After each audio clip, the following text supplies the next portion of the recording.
అన్నది ఈ ప్రభుత్వం ఆలోచనని తమరి ద్వారా గౌరవ ఈ సభలో ఉన్న సభ్యులకి తెలియజేసుకుంటున్నాను అధ్యక్ష. కవిత గారు,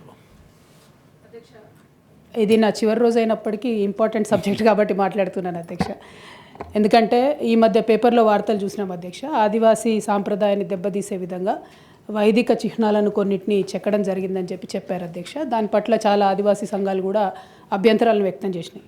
రెండవది, although I respect the spirit of the government అధ్యక్ష, అసలు ఈ మొత్తం సమ్మక్క సారక్క జాతర స్పిరిట్ ఏంటంటే 2 ఏళ్ళకోసారి అమ్మవారి అడవిలోంచి రావాలి, రోజు అక్కడ పూజలు చేయడం అన్నది సంస్కృతి కాదు అధ్యక్ష. ఫండమెంటలీ ఎండోమెంట్స్ టేక్ ఓవర్ చేయడం అన్నదే కరెక్ట్ కాదు అధ్యక్ష.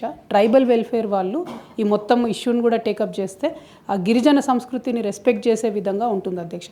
ఎప్పుడైతే ఎండోమెంట్ వస్తుందో ఆ తర్వాత హుండీ వస్తుందో అధ్యక్ష, హుండీ వచ్చిందంటే కంప్లీట్గా వైదిక సంస్కృతి వైపు కూడా మొత్తం మారిపోయే పరిస్థితి ఉంటుంది అధ్యక్ష. అటువంటి పరిస్థితి రాకుండా దయచేసి గిరిజన ఆదివాసీ సంస్కృతులను గౌరవిస్తూ ఉండే విధంగా సౌకర్యాలు కల్పిద్దాం అధ్యక్ష. But on a permanent basis అక్కడ పెద్ద పెద్ద కన్స్ట్రక్షన్స్ రావడం, ఒకటి ఫారెస్ట్ అధ్యక్ష, 2 టోటల్ సమ్మక్క సారక్క జాతర యొక్క ఆలోచన విధానానికి సంపూర్ణంగా వ్యతిరేకం అధ్యక్ష. I just wanted to put that point across. Thank you.